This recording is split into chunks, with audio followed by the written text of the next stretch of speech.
Venice is one of the most unique cities ever built by human civilization. Unlike most cities that grow on solid ground, Venice was built on water, rising slowly from a shallow lagoon in the northern Adriatic Sea. Today it is famous for its canals, gondolas, and stunning architecture.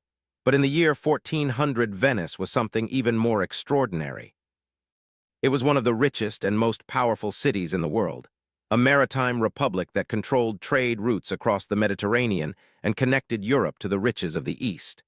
To understand how Venice reached such power, we must go back many centuries, long before the palaces, bridges, and merchant fleets defined the skyline of the city. The origins of Venice begin in a time of chaos during the decline of the Roman Empire. In the 5th century, waves of invasions swept across northern Italy.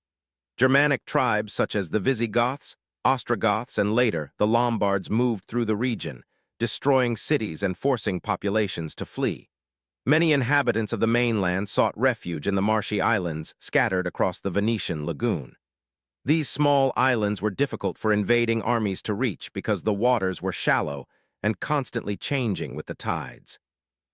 What began as temporary refuge slowly became permanent settlement. Communities built simple wooden houses on stilts driven deep into the muddy seabed. They fished the lagoon, harvested salt, and maintained connections with the remnants of the Roman world. Over time, these scattered communities began to organize themselves politically. By the 8th century, Venice had become a semi-independent city under the influence of the Byzantine Empire. The city elected its own leader known as the Doge, a title that would define Venetian government for more than 1,000 years. The Doge ruled not as an absolute monarch, but as the head of a powerful merchant aristocracy. Unlike feudal kingdoms of medieval Europe, Venice was governed largely by wealthy trading families whose fortunes depended on commerce rather than land ownership. Geography played a decisive role in Venice's rise. Located between the Italian peninsula and the eastern Mediterranean, Venice became a natural bridge between Europe and the Byzantine and Islamic worlds.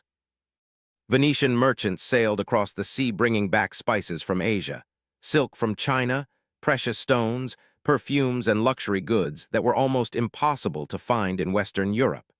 In return, they exported timber, metals, glass, and other products from European markets.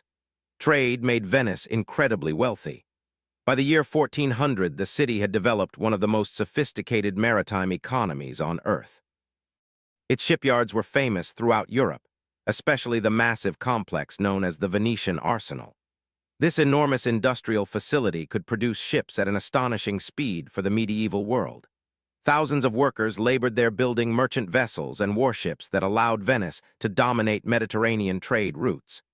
Some historians consider the arsenal one of the earliest examples of large-scale industrial production, centuries before the Industrial Revolution. Venice's wealth was visible everywhere in the city. Grand palaces lined the canals, decorated with marble brought from distant lands. Merchants built magnificent homes that reflected both Gothic European architecture and influences from the Byzantine and Islamic worlds. The city became a fusion of cultures, a place where languages, goods, and traditions from across the Mediterranean mixed together. At the center of Venice stood Piazza San Marco, the political and religious heart of the Republic. Here, the great Basilica of St. Mark dominated the skyline with its golden mosaics and domes inspired by Byzantine architecture. Nearby stood the Doge's palace, a stunning structure that served as the seat of government. Within its walls, decisions were made that shaped trade, diplomacy, and warfare across much of the Mediterranean. By 1400, Venice controlled an entire network of territories known as the Venetian Maritime Empire. These territories stretched across islands and coastal cities from the Adriatic Sea to the eastern Mediterranean. Crete, Cyprus, and many ports along the Greek coastline fell under Venetian influence. These outposts allowed Venice to protect trade routes and maintain supply lines that brought goods from Asia into Europe. Venetian ships were everywhere, sailing between ports, transporting spices, silk, grain, and countless other commodities.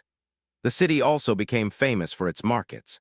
Traders from across Europe arrived in Venice to purchase goods that had traveled thousands of kilometers along ancient trade routes.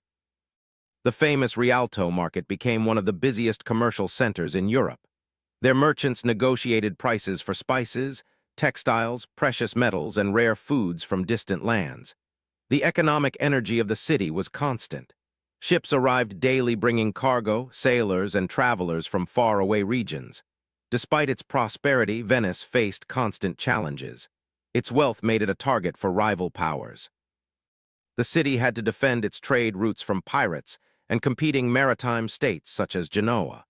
The rivalry between Venice and Genoa shaped much of Mediterranean politics during the late Middle Ages. Several naval wars were fought between the two republics as each tried to dominate trade routes. Venice eventually gained the upper hand, securing its position as the leading maritime power of the region by the late 14th century. Life in Venice during was unlike life in most medieval cities.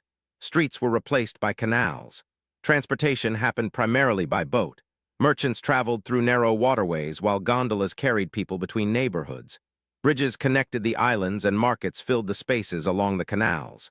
The lagoon itself served as both protection and highway. Large enemy armies could not easily approach the city, while Venetian ships could leave quickly to trade or wage war. The population of Venice during this period likely exceeded 100,000 inhabitants, making it one of the largest cities in Europe. Art and culture also flourished in this environment of wealth and international influence.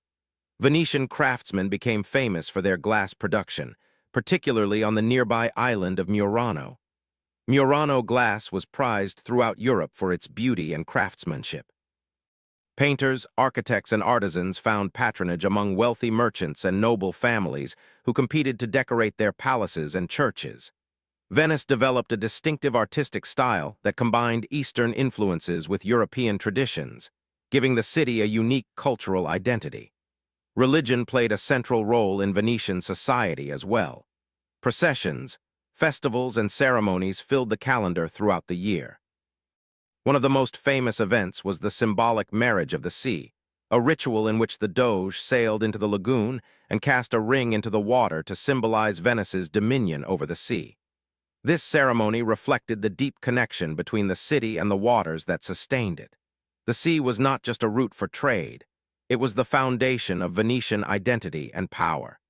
By the year 1400, Venice stood at the height of its influence. Its merchant fleets connected continents, its government was stable compared to many European kingdoms, and its wealth funded architecture, art, and urban development. That transformed the Lagoon Islands into one of the most remarkable cities ever built. Yet even at its peak, Venice understood that its survival depended on maintaining control of trade routes and adapting to the changing political landscape of the Mediterranean. New powers were rising, including the Ottoman Empire, which would soon challenge Venetian dominance in the eastern Mediterranean. Still, in the year 1400, Venice remained a symbol of human ingenuity. A city built on water had become one of the greatest centers of commerce, culture, and power in the medieval world. Its canals, palaces, and bustling ports were not simply beautiful sights. They were the visible result of centuries of trade, diplomacy, engineering, and ambition.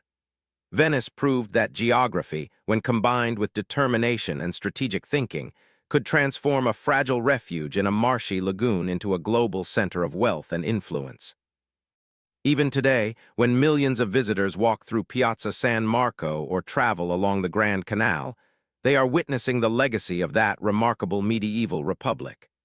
The Venice of 1400 was not only a city of merchants and ships. It was a gateway between worlds, a place where East met West, and where commerce shaped the destiny of an entire civilization.